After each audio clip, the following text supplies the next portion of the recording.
తెలంగాణ రాష్ట్రంలో బీసీలకు 42% రిజర్వేషన్ కల్పించే విధంగా అయితే కాంగ్రెస్ ప్రభుత్వము ఇటు బీసీలకి అసెంబ్లీలో జీవో ప్రవేశపెట్టింది. అదేవిధంగా ఆ జీవో పైన ఇప్పుడు హైకోర్టు మాత్రం స్టే చేయడం జరిగింది. అయితే దానిపై ఇప్పుడు మనతో మాట్లాడడానికి స్టే ఇయడానికి గల కారణం ఏంటి, అదేవిధంగా ఈ ప్రభుత్వాలు ఏ విధంగా స్పందిస్తున్నాయి, అదేవిధంగా బీసీ నాయకులు ఏ విధంగా స్పందించబోతున్నారు, స్థానిక సంస్థలతో పాటు అదేవిధంగా విద్య అదేవిధంగా ఉద్యోగాలు కూడా 42% కల్పించాలనే ఉద్దేశంతో ఇప్పటికే స్టే చేయడం ప్రభుత్వాలు కూడా ఇటు కేంద్ర ప్రభుత్వానికి కూడా పంపించడం జరిగింది. అయితే ఈ నేపథ్యంలోనే ఇప్పుడు గతంలో గవర్నర్ కి ఆ బిల్లును జీవో నెంబర్ 9 నెంబర్ జీవోను గవర్నర్ పంపించడం, ఆ గవర్నర్ రాష్ట్రపతికి పంపించడానికి గల కారణాలు, అదేవిధంగా హైకోర్టు ఎందుకు స్టే ఇచ్చింది దానిపై తదితర విషయాలు బీసీ సంక్షేమ సంఘం అధ్యక్షులు ఖమ్మం జిల్లా అధ్యక్షులు శ్రీనివాస్ గారు మనతో పాటు ఉన్నారు. మరిన్ని వివరాలు ఆయన అడిగి తెలుసుకుందాం. సార్ చెప్పండి సార్, బీసీ సంక్షేమానికి సంబంధించింది కావచ్చు, అదేవిధంగా 42% రిజర్వేషన్ ప్రభుత్వం ప్రవేశపెట్టిన తర్వాతకి ఇది హైకోర్టు స్టే చేయడం పైన మీ యొక్క ఉద్దేశం? మరి ఈనాడు పెద్దలు అడిగినట్టు హైకోర్టులో స్టే అనేది తెలంగాణ రాష్ట్ర ప్రజానికం స్వాతంత్రం వచ్చి 79 సంవత్సరాలు అయితే 7.5 దశాబ్దాలుగా మరి అనేకమైనటువంటి ఉద్యమాలు తెలంగాణ లోపల విద్యా ఉద్యోగ రాజకీయ రంగాలతో పాటుగా ఈ సమాజంలో ఆత్మగౌరవం కావాలని చెప్పేసి ఇవాళ కొట్లాడితే, అదేవిధంగా మరి రాహుల్ గాంధీ గారి యొక్క పాదయాత్రలో భాగంగా తెలంగాణ రాష్ట్రం వచ్చినప్పుడు ఆయనకు అనేకమైనటువంటి వినతులు రాగా అందులో అగ్రభాగాన మాకు ఇక్కడ రిజర్వేషన్స్ కావాలి, మా విద్యా ఉద్యోగ రాజకీయాల దోపిడీకి గురవుతా ఉన్నాయి, మా జాతి బిడ్డలు మరి ఏదైతే దోపిడీకి గురై ఇవాళ ఇబ్బంది పడేటువంటి పరిస్థితి ఉంది కాబట్టి తప్పకుండా మాకు జనాభా ప్రాతిపదికన రిజర్వేషన్ ఇంప్లిమెంటేషన్ చేయాలని చెప్పేసి మరి ఆనాడు రాహుల్ గాంధీ గారికి అత్యధికమైనటువంటి వినతులు వచ్చినటువంటి విషయం మరి అందరికీ తెలుసు. ఆ తర్వాత కూడా రాహుల్ గాంధీ గారు మరి అదే విధంగా ఆనాడు మాట్లాడటం, తెలంగాణ రాష్ట్రాల లోపల కాంగ్రెస్ పార్టీ అధికారంలోకి వచ్చిన తర్వాత రేవంత్ రెడ్డి గారికి చూపిస్తే రేవంత్ రెడ్డి గారు కూడా 22 నెలల పాటు దీని మీద సుదీర్ఘంగా చర్చలు జరిపి మరి న్యాయ నిపుణులు తెలిసి దీన్ని ఎట్లా చేస్తే బాగుంటుంది అని చెప్పేసి అనేక మంది మేధావులతో చర్చలు జరిపి ఈనాడు జీవో నెంబర్ 9 తీసుకొచ్చారు. ఆ జీవో నెంబర్ 9 మరి మరి అట్లా రావడంతోనే మరి అది వాచ్యమైనటువంటి అగ్రవర్ణాలకు చెందినటువంటి వ్యక్తులు ఇటు హైకోర్టులో పిటిషన్ వేసిండు, అదేవిధంగా సుప్రీంకోర్టులో కూడా పిటిషన్ వేయటం జరిగింది. ఈనాడు వాస్తవంగా నిన్న ఇచ్చినటువంటి తీర్పు ఏదైతే ఉందో హైకోర్టు స్టే ఇవ్వడం ఖచ్చితంగా ఈ తెలంగాణ వ్యాప్తంగా ఉన్న కోట్లాది మంది బీసీ బిడ్డల యొక్క ఆకాంక్షలు మరి వ్యతిరేకంగా మరి ఆ స్టే ఇచ్చింది. మేము ఏదైతే కొందరిని ఆశలో పెట్టుకున్నాం, తప్పకుండా ఇప్పటికైనా రిజర్వేషన్ ఇంప్లిమెంటేషన్ అయితే మా బిడ్డల బతుకులు మారితే విద్యా ఉద్యోగ రాజకీయ రంగాల్లో రాజ్యాంగబద్ధంగా మాకు రావాల్సినటువంటి హక్కులు మాకు వస్తాయని మేము ఆశలు పడితే నిన్న వచ్చినటువంటి స్టే ప్రజాస్వామ్యానికి విరుద్ధంగా మేము భావిస్తా ఉన్నాం. అంటే ఇప్పుడు బీజేపీ పార్టీ కావచ్చు, అదేవిధంగా బీఆర్ఎస్ కావచ్చు, కాంగ్రెస్ పార్టీ మాత్రం బీజేపీ బీఆర్ఎస్ ఇప్పుడు చేయడానికి గల కారణం అని చెప్తున్నారు. అదేవిధంగా బీజేపీ మాత్రం కాంగ్రెస్ పార్టీ మంచిగా అంటే జీవో ఇవ్వకుండా డైరెక్ట్ రిజర్వేషన్ ప్రకటించుకోకుండా ఇట్లా మతలబు చేస్తుందనేసి ఇటు పార్టీలు ఆరోపిస్తున్నాయి. దీనిపై మీరు ఏమన్నా? ఈనాడు స్పష్టంగా కాంగ్రెస్ పార్టీ బీసీల పక్షాన్ని నిలబడినది ఇవాళ యావత్ తెలంగాణ సమాజం మొత్తం కూడా గమనిస్తా ఉంది. ఎన్నడూ లేని విధంగా గతంలో నందమూరి తారక రామారావు గారు లోకల్ బాడీ ఎన్నికల లోపల మరి బీసీలు కూడా ఈ సమాజంలో ఆత్మగౌరవంతో జీవించాలని చెప్పేసి ఆయన లోకల్ బాడీ ఎన్నికల్లో రిజర్వేషన్లు తీసుకొచ్చినటువంటి మహనీయుడు నందమూరి తారక రామారావు గారు. ఆ తర్వాత బీఆర్ఎస్ పార్టీ అధికారంలోకి వచ్చిన తర్వాత మరి 34% ఉన్నటువంటి లోకల్ బాడీ ఎన్నికల్లో బీసీ రిజర్వేషన్ ఇంప్లిమెంటేషన్ అయిపోతే దాన్ని 21% తగ్గించినటువంటి దొంగ కల్వకుంట్ల చంద్రశేఖరరావు బీఆర్ఎస్ పార్టీ. ఆ పార్టీకి అసలు వాళ్ళు బీసీల అంశం మాట్లాడేటువంటి నైతిక అర్హత లేదు. ఇక బీజేపీ భారతీయ జనతా పార్టీ చూస్తే ఈనాడు ఏదైతే కాంగ్రెస్ పార్టీ బీసీల పక్షాన్ని నిలబడి 42% కామారెడ్డి డిక్లరేషన్ లో బీసీలకు రిజర్వేషన్ అమలు చేస్తామని చెప్పి ఆ మాట మీద నిష్పక్షగా నిటారుగా నిలబడి మరి బీసీల పక్షాన్ని నిలబడ్డది. ఇవాళ భారతీయ జనతా పార్టీ నిజంగా మీకు బీసీల పట్ల చిత్తశుద్ధి ఉండుంటే, బీసీల మీద మీకు ప్రేమ ఉండుంటే ఈనాడు కాంగ్రెస్ పార్టీ అసెంబ్లీలో మరి తీర్మానం చేసి జీవో చేసి మరి గవర్నర్కి పంపింది. గవర్నర్ దగ్గర నుంచి ఇవాళ రాష్ట్రపతి దగ్గర ఉంది. నిజంగా మీకు బీసీల పట్ల చిత్తశుద్ధి ఉందనుకున్నాం. మరి ఈ ప్రభుత్వం మీద మీకు ఒత్తిడి కావాల్సినటువంటి బయట భారతీయ జనతా పార్టీ నాయకుల దగ్గర లేదని అడుగుతా ఉన్నా. ఈరోజు తెలంగాణ రాష్ట్రంలో మరి ఎంపీలు అత్యధికంగా ఎంపీలు మీరు ఉన్నారు కదా, మరి ఎందుకు ఇవాళ భారతీయ జనతా పార్టీ మీద మీ నరేంద్ర మోడీ మీద మీరు ఎందుకు ఒత్తిడి కావట్లేదని అడుగుతా ఉన్నా. ఇవాళ రాష్ట్రపతి దగ్గర దాన్ని ఆమోదించాల్సినటువంటి బాధ్యత, ఆమోదింపు చేయాల్సినటువంటి బాధ్యత భారతీయ జనతా పార్టీ మీద లేదని అడుగుతా ఉన్నా. ఇవాళ భారతీయ జనతా పార్టీ ఇటు బీఆర్ఎస్ పార్టీ రెండు దొంగలే. కేవలం వాళ్ళు బీసీల మీద కపట ప్రేమను చూపిస్తా ఉన్నారు. కానీ భవిష్యత్ కాలంలో మీ మాటగా ఆ రెండు పార్టీలు కూడా తగిన గుణపాఠం బీసీ బిడ్డలుగా మేము చెబుతామని కూడా చెబుతా ఉన్నాం. ఈడబ్ల్యూఎస్ వల్ల 50% రిజర్వేషన్ అధిగమిస్తుంది కదా, దీన్ని ఏ విధంగా చూడొచ్చు అంటారు? ఇవాళ తెలంగాణ రాష్ట్రం లోపల 56% ఉన్న బీసీలేమో 42% రిజర్వేషన్లు అడిగితే 50% దాటుతుంది అంటారు. ఈనాడు ఈ తెలంగాణ రాష్ట్రంలో కానీ ఈ దేశంలో కానీ ఈడబ్ల్యూఎస్ రిజర్వేషన్ కావాలని భారతీయ జనతా పార్టీని ఒక్కడే కానీ పిటిషన్ లేదు, ధర్నా చేయలేదు, రాష్ట్ర రోడ్డు లేదు. కానీ రాత్రికి రాత్రి వాళ్ళ నెత్తరేదో పడినట్టు ఆగా మేఘాల మీద 10 రోజుల్లోనే ఈడబ్ల్యూఎస్ రిజర్వేషన్ ని చేసినటువంటి భారతీయ జనతా పార్టీ ఈనాడు ఈ రాష్ట్రం లోపల మరి 56% ఉన్నటువంటి బీసీలు ఇవాళ 42% రిజర్వేషన్లు అడుగుతా ఉంటే దానికి అనేకమైనటువంటి ఆటంకాలను కల్పిస్తా ఉంది ఈనాడు భారతీయ జనతా పార్టీ అంటా ఉన్నా.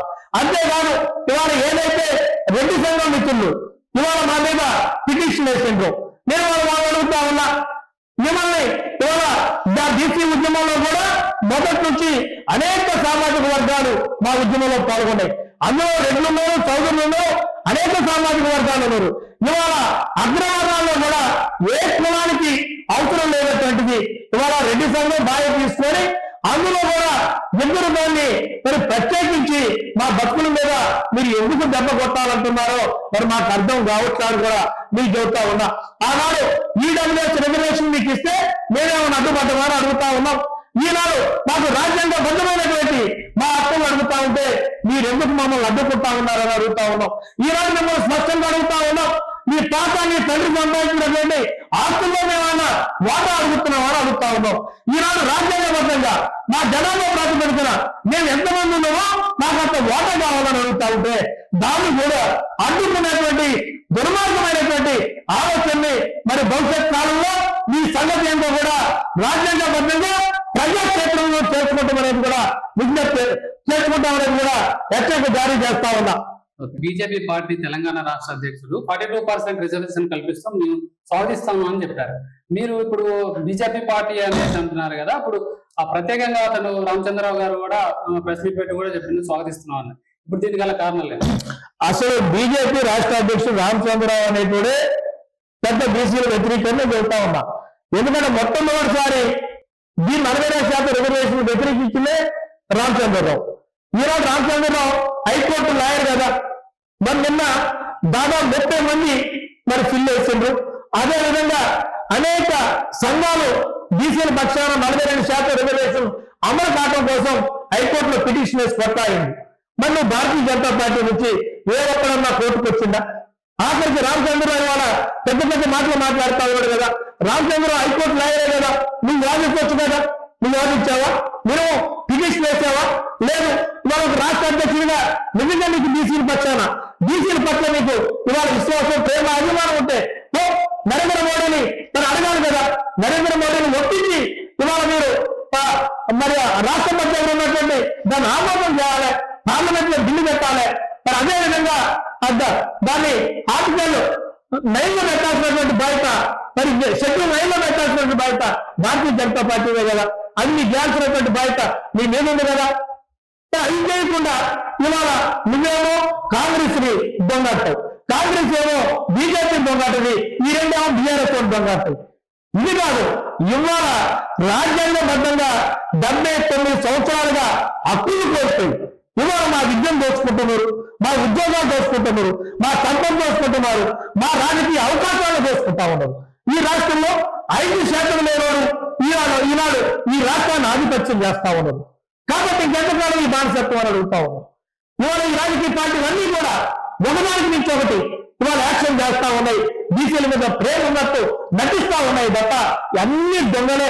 ఖచ్చితంగా రానున్న రోజుల లోపల ప్రజాస్వామ్యం లోపల ఇవాళ బీసీలని ఎవరైతే వాళ్ళతో కేసులు ఎత్తిచ్చిందో తెలుసు. ఎవరు ఇవాళ జీవో నెంబర్ 9ని అడ్డుకుంటుందో తెలుసు. ఇవాళ కేవలం భారతీయ జనతా పార్టీ పెద్ద దొంగ. దాన్ని ఏం చేయాలో కూడా దాని కార్యక్రమం ఏందో కూడా మేము భవిష్యత్తులో చూస్తాం. అంటే బీసీ సంఘాలు మాత్రం ఇప్పుడు హైకోర్టులో తెలియకపోతే సుప్రీంకోర్టులో మళ్ళీ కేసు ఫైల్ చేసే అవకాశం ఉందంట. అయితే అంతకుముందు సుప్రీంకోర్టే మాకు సంబంధం లేదు, ఒకవేళ మీద ఉంటే హైకోర్టులో తెచ్చుకోమనేసి చెప్పారు మొన్న వరకు. ఇప్పుడు ఏ విధంగా బీసీ సంఘాలు ముందుకెళ్ళబోతున్నాయంట? హైకోర్టులో కేసు ఉండగా సుప్రీంకోర్టు దగ్గర పోయినప్పుడు హైకోర్టులో చూసుకోమని చెప్పడం జరిగింది. ఈనాడు ఏదో చిన్న అంశం కాదు. ఎందుకంటే కోట్లాది మంది బీసీ బిడ్డల యొక్క తలరాత్రులు మార్చేటువంటి జడ్జిమెంట్ నిన్న వచ్చింది. దీన్ని ఆశామాషిక వాళ్ళ ఈ రాష్ట్రంలో ఉన్నటువంటి బీసీ సంఘాలు తీసుకోదలుచుకునే రేపటి నుంచే ఖచ్చితంగా సుప్రీంకోర్టు పోతాం. మేము ఏం చేయాలో అంతవరకు చేస్తాం. ఒకవేళ దీన్ని గనక కొట్టేస్తే ఈ రాష్ట్రాన్ని ఏ రకంగా అగ్నిగుండంగా మార్చాలో కూడా దానికి బీసీ సంఘాలుగా ప్రజాస్వామ్యమైనటువంటి ఉద్యమాలతోనే మరి మేము ఎట్లా చేయాలి, ఏం చేయాలనేది కూడా దాన్ని కూడా కార్యాచరణ మొదలవుతుంది. రాష్ట్ర స్థాయిలో ఆల్రెడీ చర్చలు జరుగుతూ ఉన్నాయి. సుదీర్ఘంగా దీని మీద ఉద్యమ కార్యాచరణ కూడా ప్రకటిస్తాం. ఈ రోజు ఖమ్మం కేంద్రంగా జరిగినటువంటి అంటే ఇప్పుడు ఖమ్మం జిల్లాలో ఇప్పుడు ఎలాంటి కార్యాచరణ చేపడుతున్నారు? అదే ఇప్పుడు రాష్ట్ర బీసీ సంఘాలు మాత్రం ఇప్పటికే ఇతర పార్టీలతో కూడా మమేకం అవుతున్నాయని తెలుస్తుంది. అదేవిధంగా ప్రెస్ మీట్లు కూడా జరుగుతుంది. అయితే ఖమ్మం జిల్లాకు సంబంధించి ఎలాంటి కార్యాచరణ చేపడుతున్నారు? ఆల్రెడీ ఖమ్మం జిల్లా అధ్యక్షునిగా గత నెల 26వ తారీఖు నాడే తప్పకుండా బీసీల న్యాయబద్ధమైనటువంటి హక్కు ఏదైతే ఉందో దీన్ని ఇంప్లిమెంటేషన్ చేయాలని, దయచేసి ఎవరు కూడా దీన్ని అడ్డుకోవద్దని విజ్ఞప్తి చేస్తూ, దీన్ని కనుక ఇంప్లిమెంటేషన్ చేయకపోతే నా ప్రాణ త్యాగానికైనా సిద్ధమని చెప్పేసి 26వ తారీఖు నాడు 50 మందితో ఆమరణ నిరాహార దీక్ష జిల్లా కలెక్టరేట్ ఎదురుగా చేయడం జరిగింది. దానికి పెద్ద ఎత్తున అన్ని రాజకీయ పార్టీలు మద్దతు వచ్చినాయి, అన్ని ప్రజా సంఘాలు మద్దతు వచ్చినాయి. ఈనాడు దీనిలో ఆశామాషకు తీసుకుని వదిలిపెట్టాలని మేము అనుకోవట్లా. ఈరోజు ఖమ్మంలో జరిగినటువంటి పాత్రికేయ సమావేశంలో నేను ఆల్రెడీ ప్రకటించిన ఏం చేయబోతా ఉన్నాం అనేది. రేపటి నుంచి ఒక్కొక్క రోజుకు ఒక నియోజకవర్గం చెప్తున్నా వేలాది మందిని చైతన్యం చేస్తూ పెద్ద ఎత్తున దశల వారీగా కార్యక్రమం చేస్తాం.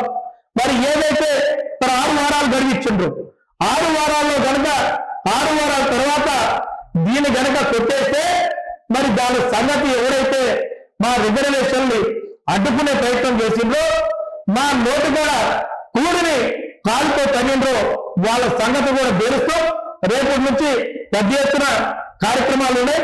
రేపు సత్తుపల్లిలో సుమారు 1000-2000 మందితో పెద్ద ఎత్తున బైక్ ర్యాలీలు ప్రదర్శనలు మొదలుపెట్టాం. అంటే 5 నియోజకవర్గాల్లో కూడా ఖమ్మం జిల్లా వ్యాప్తంగా కార్యక్రమాలు తీసుకుంటాం. 6వ వారం తర్వాత జడ్జిమెంట్ తర్వాత ఏం చేయాలనేది కూడా మళ్ళీ దానికి వేరే దాంట్లో నేను చెప్తాను. అంటే ఇప్పటికే బీసీ సంఘంలో చాలా వర్గాలు ఉన్నాయి, ఆ వర్గాలను కూడా కలుపుకునే అవకాశం ఉందంటారు? ఇప్పుడు వర్గాలు అనే దానికి అసలు అవకాశం లేదు. అసలు ఇవాళ బీసీల యొక్క మనుగడే ప్రశ్నార్థకంగా మారేటువంటి సందర్భం లోపల ఇవాళ వర్గాలు బీసీల అందరి యొక్క నినాదం రిజర్వేషన్ ఇంప్లిమెంటేషన్. బీసీలు ఇవాళ నేను ఇంకోటి కూడా ఇందాక విజ్ఞప్తి చేశా. ఇవాళ అన్ని రాజకీయ పార్టీల్లో ఉన్నటువంటి బీసీ మిత్రులు కూడా నాకు విజ్ఞప్తి చేశా. దయచేసి ఇవాళ కాంగ్రెస్ లో ఉన్నటువంటి బీసీలేమో ఆ పార్టీ కార్యాలయంలో కూర్చొని బీజేపీ మీద విమర్శలు చేస్తా ఉన్నారు. బీజేపీలో ఉన్నటువంటి బీసీ బిడ్డలేమో ఆ పార్టీ కార్యాలయంలో కూర్చొని వేరే పార్టీ మీద విమర్శలు చేస్తా ఉన్నారు. కాబట్టి బీసీ అన్నదమ్ములారా ఆ పార్టీలకి అంటకాసిన చాలు మనం ఈనాడు మన యొక్క జీవితాలే మరి అణగదొక్కేటువంటి ప్రయత్నం జరుగుతున్నటువంటి పరిస్థితి లోపల ఇవాళ అణచివేత గురవుతున్నటువంటి పరిస్థితి లోపల మన అందరం కూడా రోడ్ల మీదకి రావాలి, పెద్ద ఎత్తున ఉద్యమ కార్యాచరణ చేయాలని కూడా విజ్ఞప్తి ఈ వేదిక ద్వారా విజ్ఞప్తి చేస్తా ఉన్నా. అంటే ఫర్దర్ గా అంటే ఇప్పటికే 6 వారాల తర్వాత కూడా ఇప్పుడు హైకోర్టు స్టే ఇచ్చింది కాబట్టి అది కూడా దిగిపోతే మీరు ఫర్దర్ గా ఇలాంటి యాక్షన్ తో పాటు ఎన్ని రోజులు ఉద్యమం చేసే అవకాశం ఉందంటారు ముందు? తప్పకుండా ఈనాడు మా పిల్లల యొక్క భవిష్యత్తు ఏదైతే ఈనాడు 7.5 దశాబ్దాలు అంటే సుమారు 79 సంవత్సరాలుగా మేము అణచివేతకు గురైనాం, వివక్షకు గురైనాం, పీడనకు గురైనాం. ఈ జాతులు ఏదైతే అగ్రవర్ణాల జాతులు ఉన్నాయో మమ్మల్ని అడుగడుగున అవమానం చేస్తుండ్రు. అవమానం మేము పడ్డాం. భవిష్యత్ తరాల బిడ్డలు అవమానాలు పడొద్దనేదే మా కోరిక.